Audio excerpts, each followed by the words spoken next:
In a world that loves to bypass injustice by calling it nuanced or too complicated, let's set Thanksgiving straight. Welcome to episode I don't know which one of Dismantling Colonial Holidays, bringing back the sacred that was desecrated in the footsteps and timeline of the colonial empire, and realizing that most of these holidays are multi-billion-dollar celebrations of mass distraction and overconsumption. The typical Thanksgiving narrative is a horrific misinterpretation and dismissal of the true history of Native Americans and Turtle Island. That's a cat in a tree.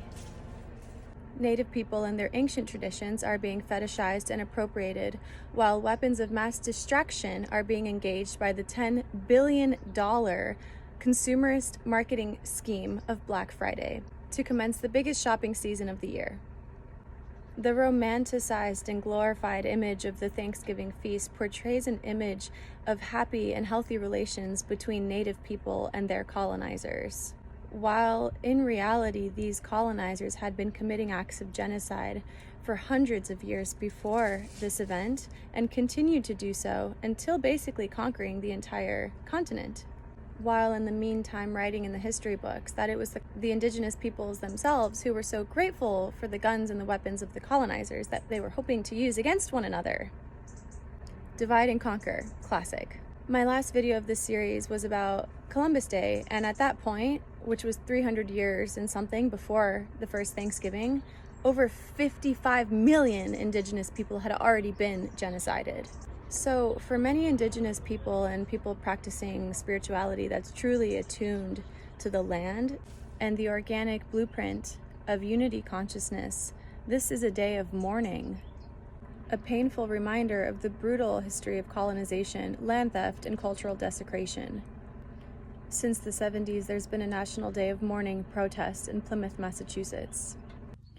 And now for the turkey situation, which is an absolute and utter mockery of Native tradition, which not only revered the turkey not just for its meat, but for its eggs and for its feathers, which were used in ceremonial regalia and prayer.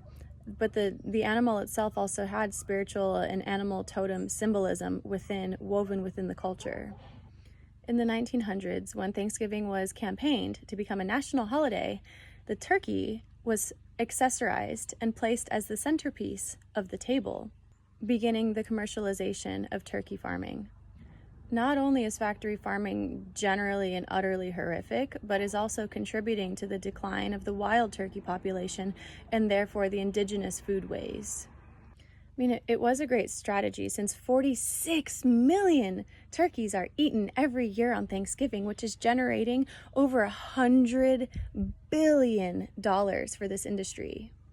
All this to say, may we not be discouraged from gathering together, sitting around a table, celebrating the harvest, and giving thanks for one another and for our life that we are so privileged to experience, but to say, let's bring in the decolonization aspect to understand the true history of the geographical ancestors of this land, host ceremony in honor of their names, of their history, of the true story of what happened at the hands of the colonizers, and may we stand in solidarity with all people of the earth in the face of the same manipulations, the same distortions, and not turn a blind eye to what is being done with our very tax dollars, the modern day version of these same exact acts of genocide, injustice, and the colonial paradigm. I have an amazing resource in my bio that teaches the native tribal names of the various geographical and tribal regions of North America, of Turtle Island. May we learn the names of the land that we walk upon and honor its ancestors and carry this reverence, this prayerful acts of reciprocity and awareness and honoring forward into future generations by cleaning up the past right here and right now in this present moment of giving thanks and taking responsibility for how we are sometimes the puppets of the colonial empire without knowing it. So let's get to knowing that and cleaning that up.